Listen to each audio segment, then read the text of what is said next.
sinabi ng kabilang grupo na kaming mga kandidato ay pinabili lang o pinadi-deliver ng suka, nagkaroon na kami ng Certificate of Candidacy na tumatakbong senador. Siyempre, sabi ni, ganun pala, wala pala tayong tsansang manalo kasi wala tayong pera, ganito, ganyan, ganyan. Siguro, maganda na ganito, ganito, sinabi.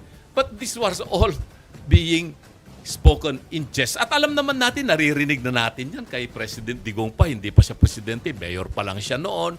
Naging kandidato siya sa pagkapangulo, naging pangulo siya. Ang dami na niyang ininsulta, ang dami niya ng mga sinabing ganito, ganyan, ganyan. Narinig na natin yan. So, hindi naman seryoso yun. There is no such thing as criminal intent or malice when he had spoken about that particular issue. No? So, hindi ko alam kung bakit pinalaking bigla ng iba mga kapulisan natin.